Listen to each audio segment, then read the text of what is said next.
My name is Andy, and this is the most magical podcast on earth. When I'm not on holiday at Walt Disney World, I'm planning a holiday to Disney.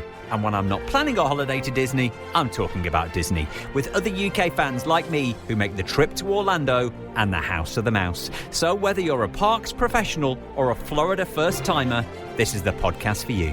Each episode, I'll be chatting to other Disney superfans to share memories of their magical times, answering your Walt Disney World questions, getting you all the latest news from the parks, and finding out what's happening right now in Orlando. So get your ears on as we take you to the most magical place on earth. This is the most magical podcast on earth, part of the Secret Recordings Network, back with a brand new episode. We will be talking Christmas and animals on this in our news section. Everything you need to go if you're going this weekend for the 4th of July weekend. American Independence Day tomorrow, if you're listening to this on the day of release. We'll also talk Disney weddings. A couple of episodes ago, we had a Disney bride who got married at Animal Kingdom.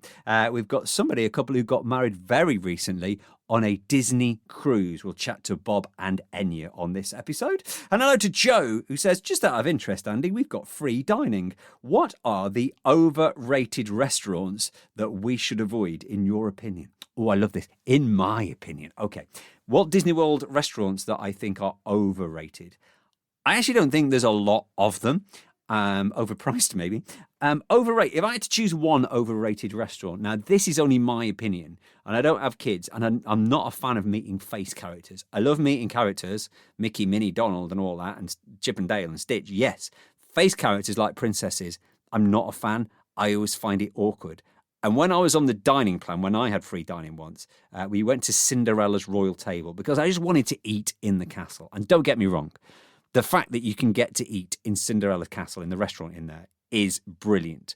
But I think, firstly, you're using 2 credits, and I didn't think the food was that great. And just because I'm not a fan of meeting the princesses, I just thought it was overrated. So that would be my choice. And in fact, I think last year, when we had AJ from Disney Food Blog on the podcast, I think we had this question.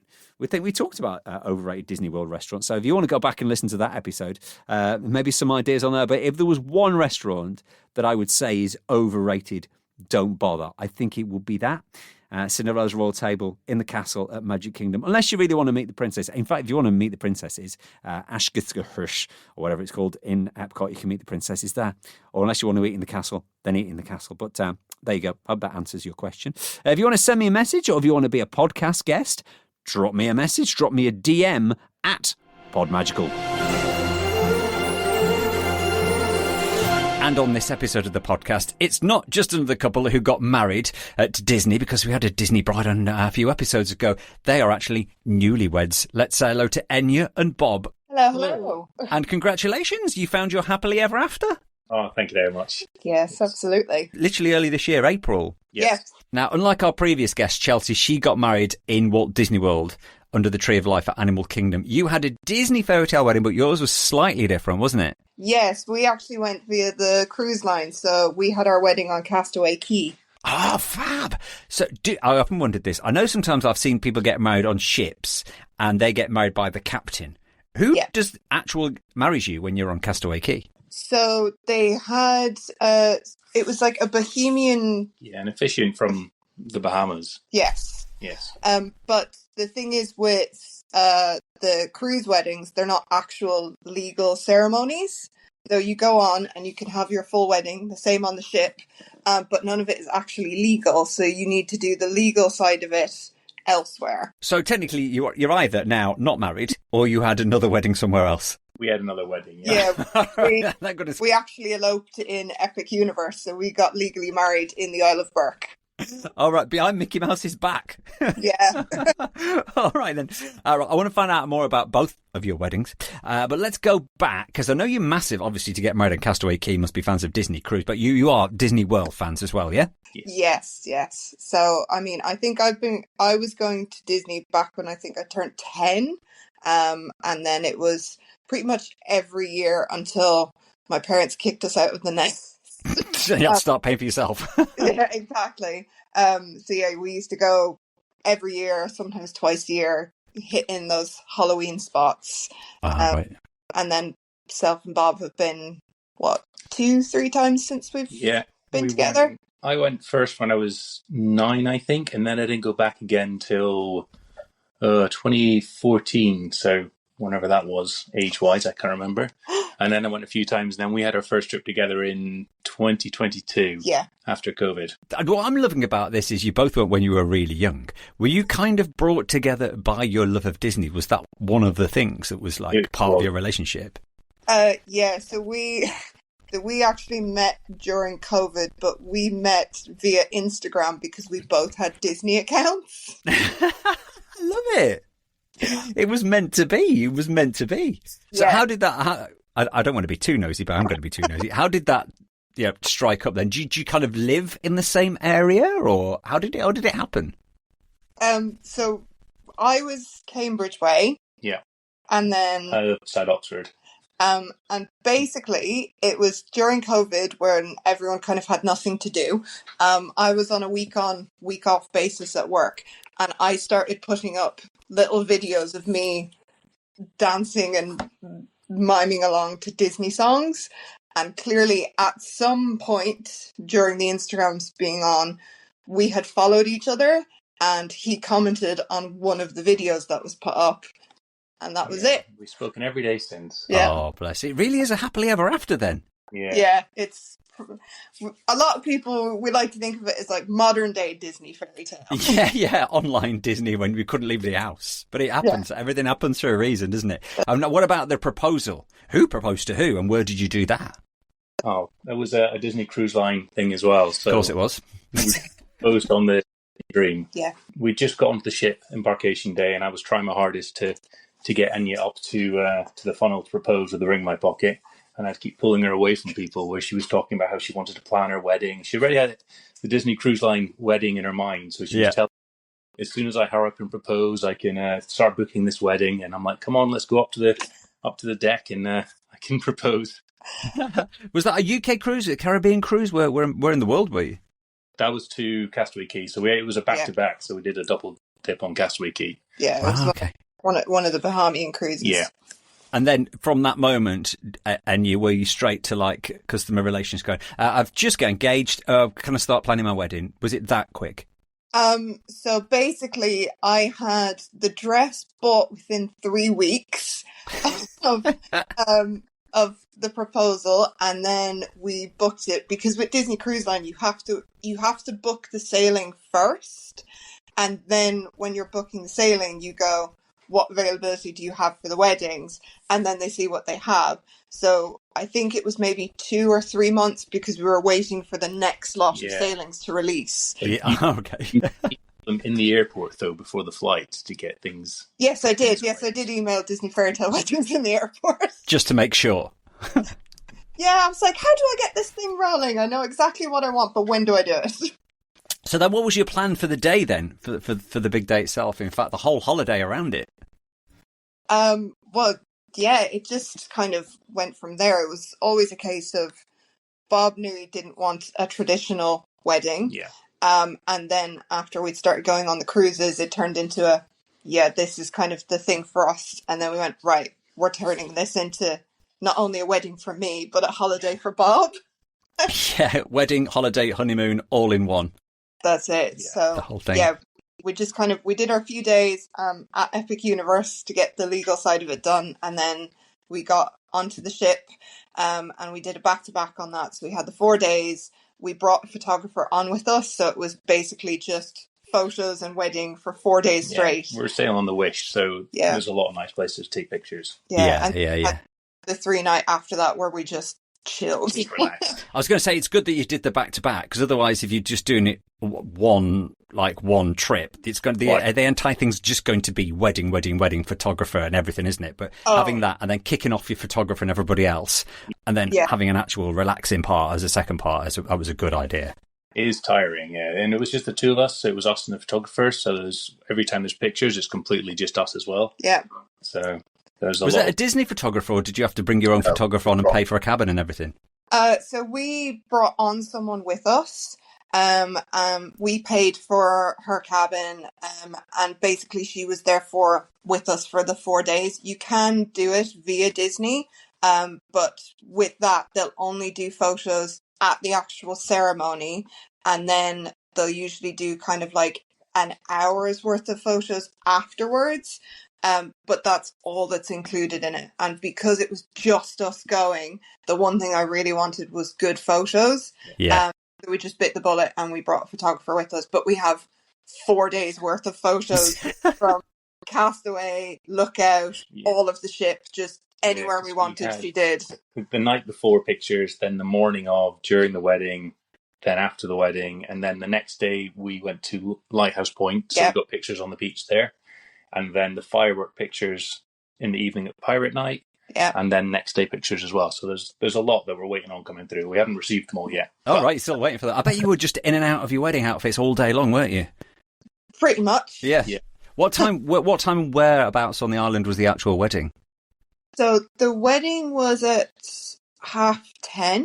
10:30, yeah. Yes, because there'd been a little bit of a kerfuffle with the salon in doing my hair that morning, but because we'd done a 4-night, they don't tend to get many weddings on the Wish on a 4-night cruise, and because we were the only ones getting married on that sailing, they were able to push things back. Yeah, they were quite accommodating. I just asked them, there's been a little delay, can we move to, it was meant to be at 10, and I just asked them if we could move back half an hour, and absolutely, that's no problem. We'll arrange that. But we got married on the beach. Yes. So it was just, basically, it's the part of the beach that just overlooks the snorkeling area. Just as you're heading to Heads Up Bar, you just go off to the left, and there's this perfect little spot with all the palm trees, and we knew we wanted it to look like the beach. Yeah. So that went for there rather than Wedding Point, which is just by the Heads Up Bar. Is that little kind of like planked area, decking area, the boardwalk. Yes, that's the word. That's the word. But it's nice. It overlooks the ship's behind it, and the camera can be positioned in a way that you can't really see any other guests and things. So there's other people around, and there was other people watching. Yeah, but it doesn't feel like they're they're in as part of the wedding party. You were looking crowding. You were looking the right way, because I was looking at you and I was looking towards them, and I could just see all these phones. The audience. I suppose you've had a lot of people to send you pictures and videos straight after us, if you wanted them, I guess. We could have done. And what else did you do kind of on that part of the cruise? Where was your wedding breakfast? And did you go to like Paolo and places like that? Did you really zhuzh it up? In the morning it was more rush, get ready. Yeah. So I went up to Cabanas and I got some food and brought it down to the Tangled salon. Yeah. Yeah, where you were getting your hair done, so we could do that. So it was kind of a bit of a rushed breakfast. And then I met the wedding party, so the officiant and the wedding planner and the pianist in the Grand Hall. And then the sort of lead wedding planner went up to the cabin to meet Enya. Yeah. So I got taken down separately. And you get them a little golf buggy things, take you to the area. Yeah. Waiting, and then Enya came down in her own one. And they drive right up onto the beach as well, which I didn't think they would. Yeah, they did. And then you get off and do the walk down the aisle, etc. And then pictures on the beach. And then we went back to the Rose for our... No. Not the Rose? We were at Nightingale's. Nightingale, sorry. For our reception, for our cake cutting. But it was really nice because it was just us. It was just us, the pianists, the Fairy Tale Weddings planners, and then our photographers. So we just ended up chatting to the wedding planners on the ship and just learning everything about them and how they did all their weddings. Yeah. And then more photos. Then we went back to the cabin, had a nice cheeky nap and some chicken tenders via room service. Oh, for the win. Exactly. And then it was more photos, and then we went to Paolo for dinner that night. Ah, perfect. Did you also say that you had a pianist on the beach with you? Yes. Yes. Well, so the massive grand piano, did they wheel a grand piano onto the sand? It was electric. It was a little electric board.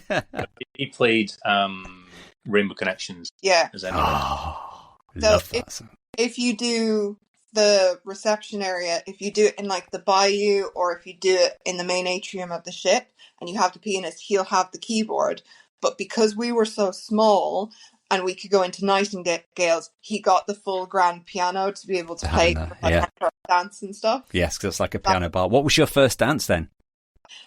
It was to the song from Onward, You Carried Me With You, which they were like, we've never done this one before. Yeah, I remember that one. Pretty.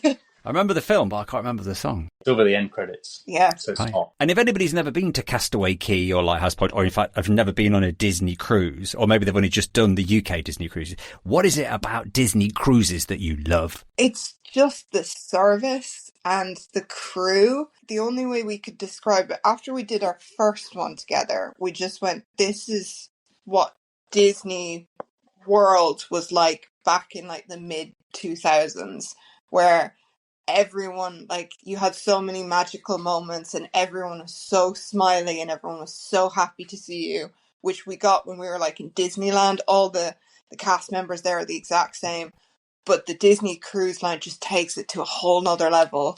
Yeah, it's the next evolution, I think, of the Disney parks, where you move up, and it obviously you pay a little bit more for it, but the service is just incredible. And because you're in a contained area, you see the same cast members all the time, and you start to get to know them. And the effort, if you put more effort in, they'll put more effort in with you, and it becomes like you've just gained a big group of friends by the end of the cruise. Yeah, like, it's really funny because we're now on, next one will be cruise number 12, but we've actually made friends with the entertainment hosts across the cruises, to the point of there was 2 or 3 entertainment host members that were on the Wish cruise that were actually there when we got engaged on the Dream. So they all got to give us a big celebration hug that we'd gotten married, which was lovely. So it was just another kind of Disney family that you gain through it. Yeah. Have you got a particular favourite Disney ship? We will talk about Disney World soon, by the way, but in terms, let's go. I like the Dream class ships, the Dream and the Fantasy. I think they've got the best layout and the best adult area, the best in terms of bar and pool area. And I think they're just the best sort of layout of ship, but I do think they have the worst restaurants. So it's kind of... I don't know, Worlds of Marvel is not one of my particular favourites. No. It's a bit of a squish on. Yeah, no, we agree with that. I would have to say the Fantasy, but the Treasure the Treasure was just so immersive, has so many things on, and it was just fantastic. We really, really loved the Treasure. The Dream will always have a special place in my heart because it's where I proposed. So, which was your first one? The Fantasy. Same for me. Yeah, I did the Fantasy as well. Was that part of a Disney World trip? It was. Yes, it was. We did a week on the Fantasy and then 2 weeks in Disney World. Yeah. Had you been on a cruise before, or was it no? No. No, that was... I'm following. This is my story. I was like, I would never go on a cruise. Why would I want to go on a cruise? The only way I could go on a cruise was be a Disney cruise, and then you do it, and then you get it. Oh yeah. Yeah. Well, it was a case of we booked it because I had been really upset that we couldn't do the Magic at Sea cruise sailings that they did during COVID. And I was gutted that we couldn't do that. And we managed to finagle it at work that we could get the 3 weeks leave. So we went, right, let's do the cruise. And then if it's not for us, at least we have the 2 week holiday at Walt Disney World. We'll have an amazing time. Yeah. And then we were stepping off the ship, and the pair of us were so sad. Yeah, God, isn't it? Well, they do the last thing they do at night, the See You Real Soon, where they play the sad music and they show you clips. They film you throughout the week, and they show clips on the big screen. Yeah, it's heartbreaking. Harsh. So how often now do you go back to Disney World? Do you try and combine, if you're selling for Port Canaveral, it's easy to combine at Disney World and a Disney cruise trip. Do you do that, or do you venture around the world now on your cruises? We've kind of done like a couple of days here or there, and then with the cruises, but the cruises have kind of been taken over a bit for us. So we are kind of more dotting around with the cruises than we are at Disney World, but we've managed to kind of do 1 or 2 days at the parks just kind of ahead of things. But the last time that we were there for a big spell was in 2023. We did like 5 days at the parks and then did a trip on the Wish, and then since then it's been like 1 or 2 days and then onto a cruise. We've had a couple of sailings out of Fort Lauderdale as well. Yeah. What's that one called? Port Everglades. Yeah, I just did the Destiny recently from there. So yeah, the Destiny looks amazing. Oh, have you not done that one yet? No. We were booked for February. Yeah, the Destiny, I've done them all now apart from the one from Singapore. I love the treasure, like you say, the atrium on there. And the adult entertainment on there, like you say, the Sage and Coriander, who are a kind of like an improv couple, aren't they? That go around the ship doing different shows. That's the best way to describe them. They've got something similar on the Destiny, but I think they've learned from the treasure, and they are brilliant. They do like a spoof Marvel show, and they do like a couple of story time shows in the atrium that are supposed to be for kids, but like they've really nailed how to entertain Disney adults, not just adults, but Disney adults. So I think you will love the Destiny. Yeah, we're excited. We're on one of the 7-night sailings, so there was 2 available, and we picked one of those. So we're excited. As soon as we saw it, it was one of the few times that we didn't have a placeholder booked, and we just went, no, it's a week-long one. When's this going to dance again? We're just doing it. Yeah. And what about sailing over to Singapore to do the adventure? I mean, we've talked about it, and it's so far away that if we were going to do it, it would have to be when the new Oriental Land Company ship comes out and they do it out of Tokyo, and then try and do everything together, if that's in any way possible. Left about 2 months off work, and we'll do Hong Kong and China and Japan. We'll do the parks, we'll do the cruises, and I love it. Why not? Should we talk about Disney World? Yes. Okay then, Bob and Enya are with us on the podcast. More from our newlyweds in just a moment. Should we talk about Christmas? Should we go from weddings to Christmas? Last week, all the Christmas stuff was announced halfway to Christmas. It's mostly much of the same. So basically, Mickey's Very Merry Christmas Party on Jollywood Nights and the Candlelight Processional at Epcot. Basically, it's all coming back. I can give you the dates. Do you want me to give you the dates? Okay. The dates for the Christmas party. The first date for the Christmas party starts in November on the 8th. This is over at Magic Kingdom. It runs right through till the 22nd of December. Remember, a lot of things they do at the Christmas party, which are like the fireworks and the castle show and the parade. Yes, you only get them at the Christmas party on those select nights, but after the 22nd, which is the last Christmas party, from then until New Year's Eve, it's just part of your normal day over at Magic Kingdom if you don't mind the chaos. Meanwhile, Hollywood Studios' Jollywood Nights, which has been going on for quite a few years now, the first Jollywood Nights will be the 7th of November. That runs through November, December, and into January. There is 2 dates for Jollywood Nights in January. January the 3rd and January the 5th. They've got the ice skating. They've got the show with the Muppets. They've got the cocktail dancing outside the Tower of Terror. Meanwhile, over at Disney Springs, you've got the Christmas trees back. You haven't got, and this has been controversial, you haven't got the gingerbread house over at the Grand Floridian. Didn't have it last year. People thought, because there was building work, they were building that new birdcage bar. It's not happening this year, and it's not coming back. There will be gingerbread things at the resorts for, and it quotes, hotel guests, which is a bit strange, but it's sad that the gingerbread house at the Grand Floridian won't be coming back. Really sad. A little bit of baby news for you. Yes, we've got some new babies over at Animal Kingdom. The Kilimanjaro Safaris have got a brand new resident. I don't know why I'm whispering.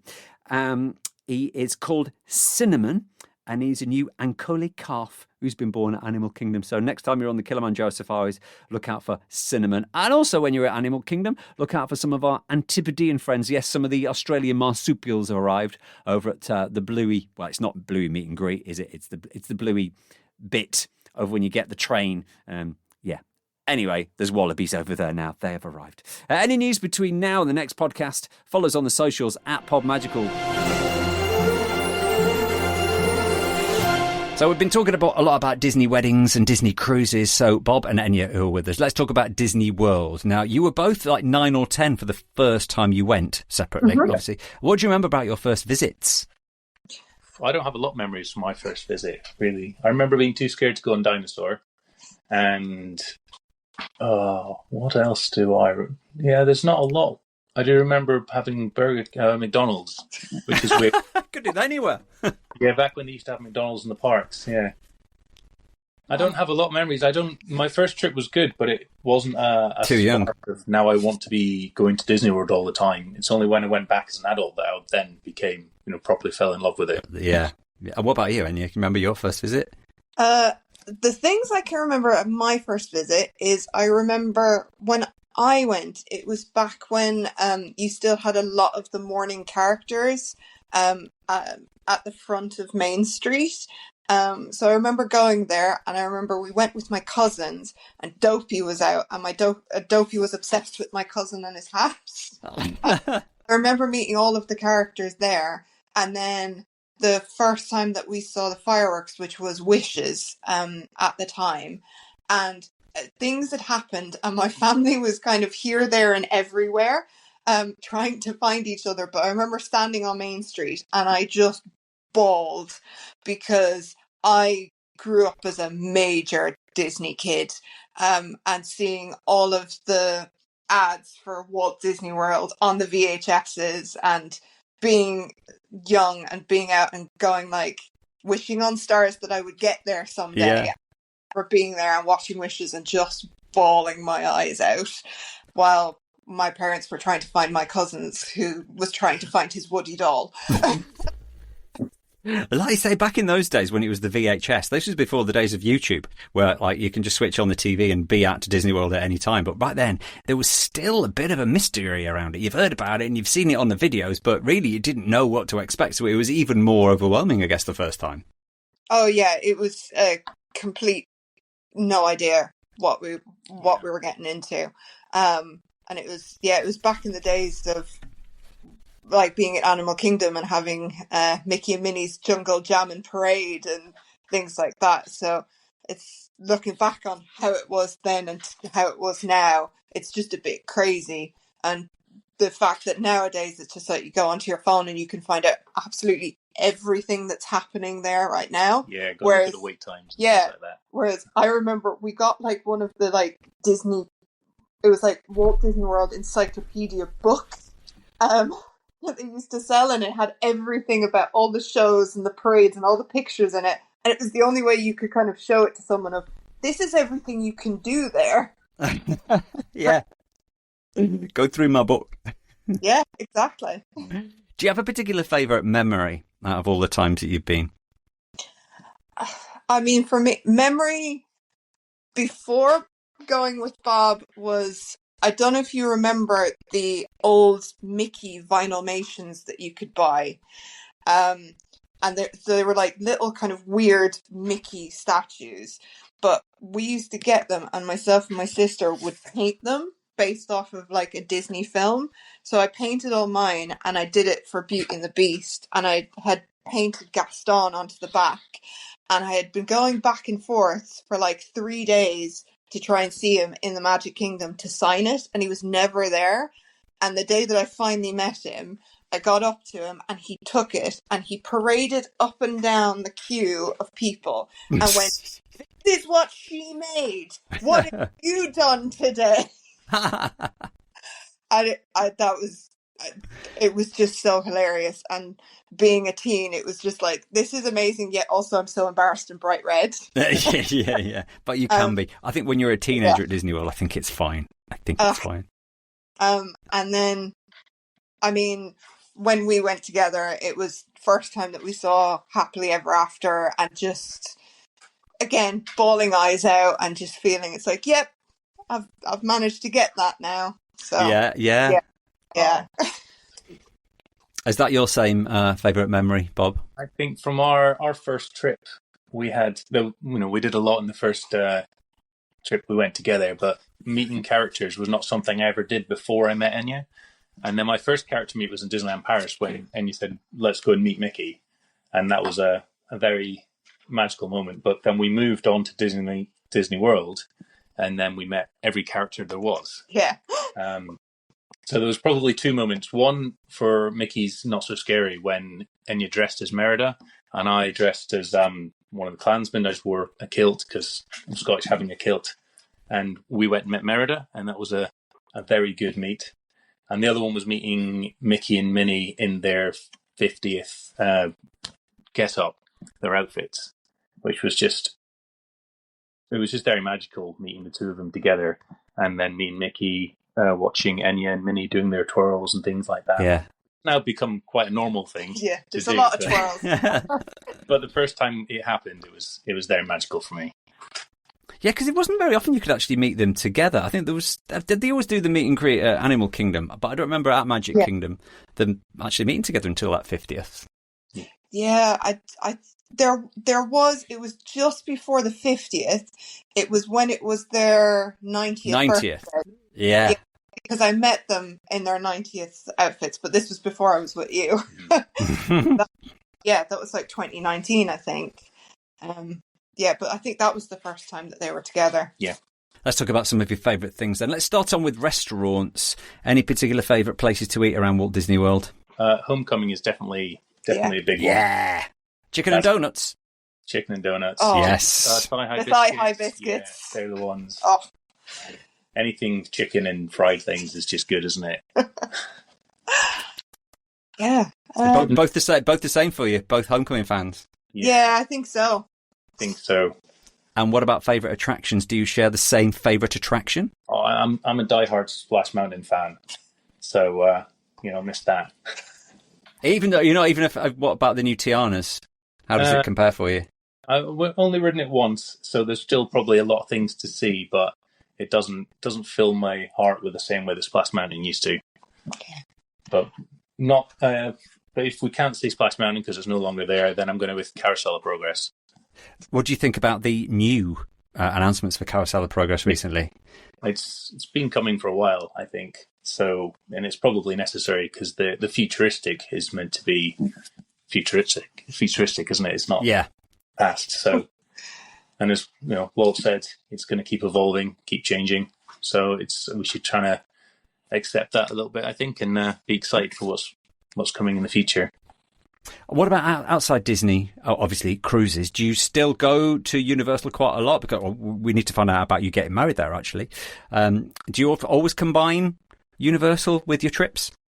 No. We did. Did we do it the first time? No, we didn't. So we'd never been together. I'd been previously. You'd been previously. Yeah. So our first time together was actually for Epic Universe for our wedding. Yeah. Yeah, it was usually a case of with my family, because it was cheaper for them to get the annual passes at the time. It was always do you want it to be that you can end the trip at Disney World, or do you want to do Universal? And we picked every time. We went, no, we want to end at Disney World. Gosh, it's got to be. It was a very clear cut. No, we don't need to go to Universal. And so it was never really a priority for us. I did go in 2019 just to be like, okay, I'm gonna go because there's a chance to do it, and I did enjoy it. And I always loved Spider-Man. Spider-Man was always my favorite ride at Islands.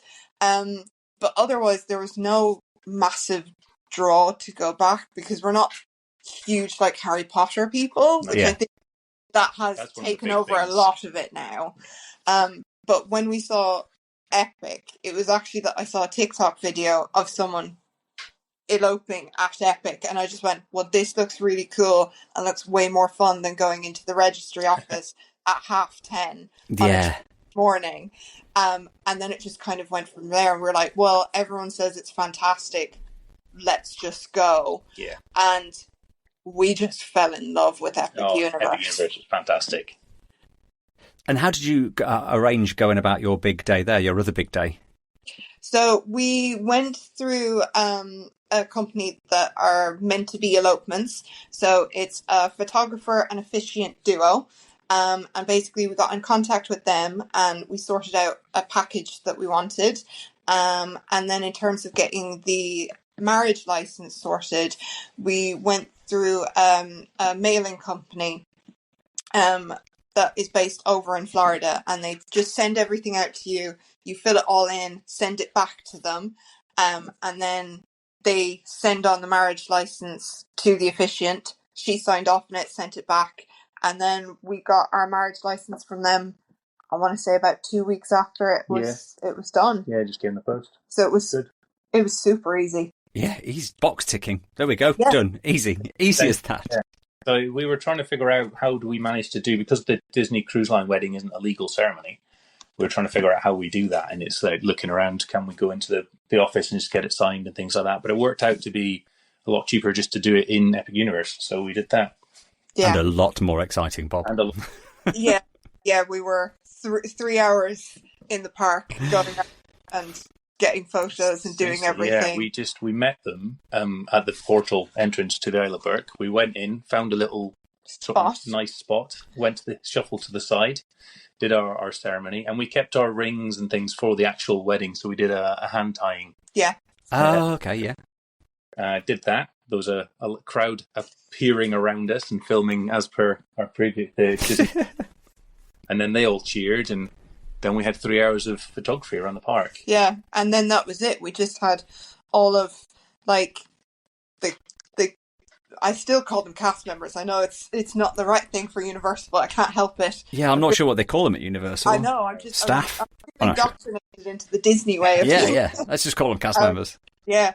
But that was it. We just walked by and they're just like, "Did you just get married?" And we're like, "Yes." And they're like, "Oh my God, you just got married here. Do you want to come and meet Toothless?" Yep. And they moved us in front of everyone who was in an 80-minute long queue to meet Toothless to go straight up to the front so we could meet him. Then it was the same for the Bride and Frankenstein. Then it was, "Do you want to come to this cool area that people don't get to go into and get Yes, please. There?" Yeah. We're like, "Yes, please." Dark Universe is fantastic for photos. Yeah, and then we had one. We didn't know what his position was, but he was clearly very high up in terms of the food and beverages team. And we were in Mead Hall and getting photos there, and he asked, "Can I take a photo of you to share like with my team members?" And we were like, "Yeah, of course, no problem." So he took a photo of us, and then we found out later on that night we went to Blue Dragon for dinner. The food there is very good. It's so good. And the manager came out and he went, "Hi, we just know that you've gotten married here because your photo was put up on our team WhatsApp. We're so happy and so thrilled that you chose here to get married. We'd love to buy your first round of drinks." Yes, please. and it was, but that was it for the whole few days that we were there. It was just constant. What more can we do for you? Yeah, people recognizing us from day to day. It's similar to how it is on Disney Cruise Line and saying, Yeah. You know, how can we make your experience better? Yeah, and it was just that everyone was so, all of the workers that are there, they're all so proud to be a part of such a big thing. Like, they're all like, "This is the first big new park that's opens up since Animal Kingdom." Yeah. And they're like, "We're a part of this. We want it to be great. We want to give everything that we can so everyone can see how great it was." And you could just feel it throughout the whole park. And that's just what made it so magical then for us and what made us fall in love with it. Sounds perfect. We're just going to quickly nip back over to Walt Disney World, though, before we lose you, Bob and Enya. I'm going to give you your ideal Walt Disney World day. So, not your only day, but if you're just going to go, today, we're just going to do our favourite things, and you can stay where you want, eat what you want, eat where you want, and do what you want, what would you do? How would you spend it? Well, we had a pretty good day one time that we were there, which the only thing I would add to it would be that we would have stayed at Animal Kingdom. But we got up, went to Animal Kingdom. We would have stayed at Animal Kingdom Lodge. But we got up, went to Animal Kingdom, Flight of Passage to start, one of the Pongo Lumpias for breakfast, and maybe a sneaky Night Blossom alongside of it. Kilimanjaro safaris, and then we spent 3 hours in Nomad Lounge during all of the rain, and it was spectacular. And then we finished off with another safari tour because all of the animals out and it was perfect. And then we headed over to Magic Kingdom and we got to watch Happily Ever After. And then we did all of the small little Fantasyland rides and finished up the night with a trip on the Carousel. And it was just so chilled and perfect and magical, and it was just a fantastic day. And completely unplanned, because you didn't plan for that 3-hour storm in the afternoon, did you? No. Did you? No. I do love Nomad Lounge. I also love a good thunderstorm in Florida, because you're never quite sure how long it's going to last. I'm assuming you weren't expecting to be in there for 3 hours. No, we weren't. We weren't expecting to be there that long, or for the bill to be as big as it was. I was going to say, how much did you spend in there? Oh, it must have been at least $500. So any more trips planned? Any more cruises? Disney World trips? Big one in Yeah. September. So we have a Alaska cruise on the Wonder, which we've not seen there. So we're doing a week there. And then from Alaska, fly to California, and we've got 4 days in Disneyland. And then we're flying to Hawaii, where we're staying Waikiki Beach for 2 nights, and then in Alani for 4 nights. Oh, is this classed as another honeymoon or just a treat? The first one was just the wedding. Yeah, of course. That wasn't a honeymoon, that was the wedding. Well, this is the perfect honeymoon then. A cruise, Disneyland, and Alani in Hawaii. Yeah. Just perfect. Lovely to chat to you. Can't wait to see your pictures. We'll share them on socials as well. Where can we find you on socials if you want to have a look at your pictures? So I'm flying through Fantasyland on Instagram. Yeah, and mine is The Green Life. And then we have our YouTube channel, which is very unoriginal title because we couldn't think of anything, which is just The Family Bob and Enya. There you go. What more do you need? That's who you are. That's what you are. Lovely chatting to you. Have a magical day. You too. Thank you. Don't forget, if you want to join me on the podcast, you like going to Disney World, you like talking about Disney World, you like listening to people talking about Disney World, we can't shut you up talking about Disney World. Yeah, you need to be on the podcast. A lot of people saying, are you looking for guests? We are always looking for guests. If you want to come on, don't say you're looking for guests, say, I want to come on.